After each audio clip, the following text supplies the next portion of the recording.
6 மாதம் கம்ப்ளீட்டான குழந்தைங்களுக்கு அதிக நோய் எதிர்ப்பு சக்தியும் ஸ்கின் க்ளோவும் தரக்கூடிய ஒரு ஹெல்த்தியான கஞ்சி தாங்க பார்க்க போகிறோம்.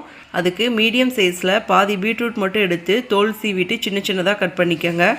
இப்போ 3 டீஸ்பூன் அரிசி 1 டீஸ்பூன் பாசிப்பருப்பு எடுத்து ஒரு அரை மணி நேரம் மட்டும் ஊற வச்சுக்கோங்க. தண்ணியை வடிகட்டிட்டு அப்படியே குக்கருக்குள்ளே சேர்த்துக்கோங்க. கூடவே கட் பண்ண பீட்ரூட்டையும் சேர்த்துக்கோங்க. 2 பல் பூண்டு சேர்த்துக்கோங்க. கொஞ்சமாக மிளகுத்தூள் சேர்த்துக்கோங்க. கொஞ்சமாக நெய் சேர்த்துக்கோங்க. 1 கப் அளவுக்கு தண்ணி சேர்த்து 1 டைம் நல்லா கலக்கி விட்டுக்கோங்க. உங்கள் குழந்தைக்கு உப்பு தேவைப்பட்டால் கொஞ்சமாக உப்பு சேர்த்துக்கோங்க. இப்போ மீடியம் ஃப்ளேமில் ஒரு 5 விசில் விட்டு எடுத்துக்கோங்க.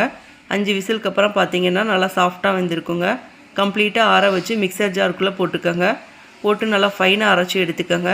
அரைக்கிறப்ப கொஞ்சம் தண்ணி தேவைப்பட்டுச்சுன்னா காய்ச்சி ஆற வச்ச தண்ணி சேர்த்துக்கோங்க. அவ்வளோதாங்க. இந்த கஞ்சி பார்த்தீங்கன்னா பிரேக்ஃபாஸ்ட்டுக்கோ லன்ச் ரெசிபியாவோ குழந்தைக்கு கொடுக்கலாங்க.